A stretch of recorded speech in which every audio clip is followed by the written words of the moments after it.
Dopamine.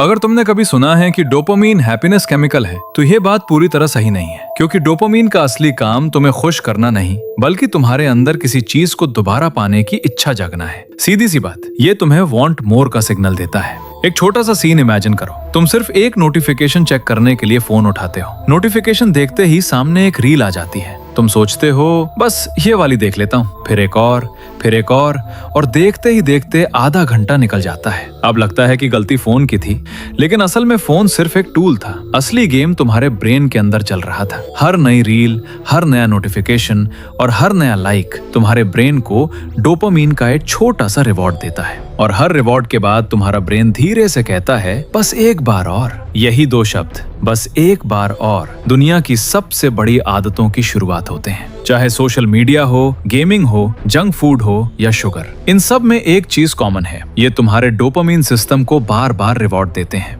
लेकिन यहाँ एक बात समझना बहुत जरूरी है, डोपामीन तुम्हारा दुश्मन नहीं है। अगर ये केमिकल ना होता तो शायद तुम किसी भी गोल के लिए मेहनत ही ना करते। सोचो, जब तुम एक मुश्किल चैप्टर कंप्लीट करते हो, जिम में अपना वर्कआउट फिनिश करते हो या कोई नया स्किल सीखते हो, तब भी डोपामाइन रिलीज होता है। लेकिन इस बार ये तुम्हें सिर्फ कुछ सेकंड की खुशी नहीं दे रहा होता, बल्कि धीरे धीरे तुम्हारी जिंदगी को बेहतर बना रहा होता है। इसलिए डोपामीन को अच्छा या बुरा कहना गलत होगा।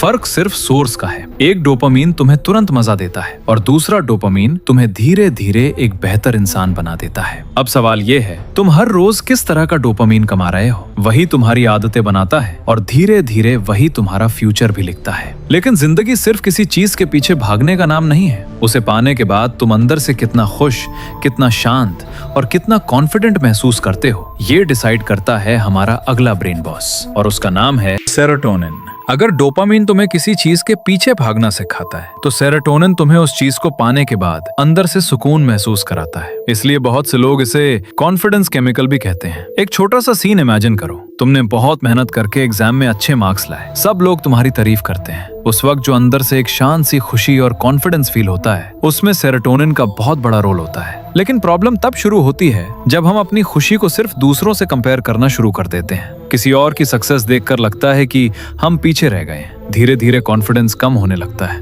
और हर छोटी बात पर खुद पर डाउट होने लगता है। सेरोटोनिन को नेचुरली सपोर्ट करने के लिए कोई मैजिक ट्रिक नहीं चाहिए। अच्छी नींद, थोड़ी धूप, एक्सरसाइज और अपनी प्रोग्रेस पर ध्यान देना, ये छोटी आदतें इस सिस्टम को मजबूत बनाती हैं। इसलिए याद रखो, असली कॉन्फिडेंस दूसरों से आगे निकलने से नहीं आता। असली कॉन्फिडेंस तब आता है जब तुम्हारा ब्रेन खुद को सेफ, केपेबल और वैल्यूएबल महसूस करता है, और उस फीलिंग के पीछे खड़ा होता है सेरोटोनिन। लेकिन जिंदगी हमेशा इतनी शांत नहीं रहती। कभी कभी अचानक स्ट्रेस आता है, हार्ट फास्ट धड़कने लगता है और दिमाग सिर्फ प्रॉब्लम के बारे में सोचने लगता है। उस वक्त कंट्रोल संभालता है हमारा अगला ब्रेन बॉस, कॉर्टिसोल। अगर तुम्हें लगता है कि कॉर्टिसोल सिर्फ एक बुरा केमिकल है, तो ये बात पूरी तरह सही नहीं है। सच तो ये है कि बिना कॉर्टिसोल के तुम्हारा ब्रेन खतरे को पहचान ही नहीं पाएगा। सोचो, कल तुम्हारा फाइनल एग्जाम है, किताब खुली हुई है, लेकिन दिमाग में सिर्फ एक ही सवाल घूम रहा है, याद रहेगा या नहीं। धीरे धीरे दिल तेज धड़कने लगता है, हाथ थोड़े ठंडे पड़ जाते हैं और पढ़ाई पर ध्यान देना मुश्किल हो जाता है। ये सब इसलिए होता है क्योंकि उस वक्त कॉर्टिसोल तुम्हारे ब्रेन को सिग्नल दे रहा होता है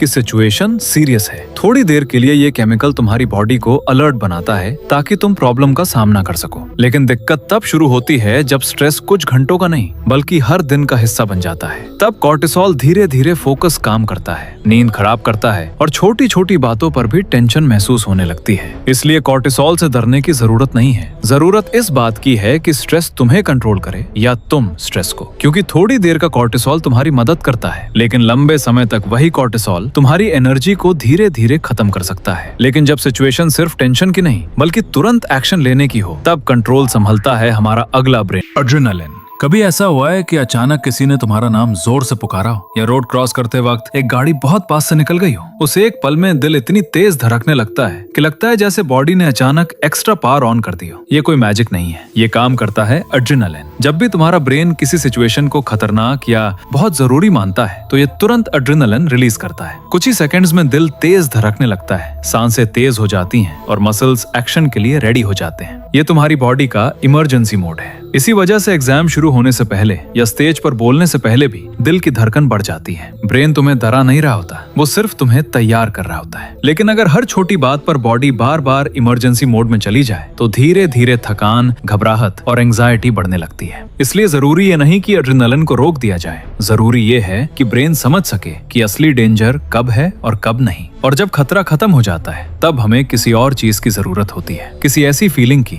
जो हमें लोगों से जोड़े, भरोसा दिलाए और अंदर से सेफ महसूस कराए। ये जिम्मेदारी संभालता है हमारा अगला ब्रेन बॉस, ऑक्सीटोसिन।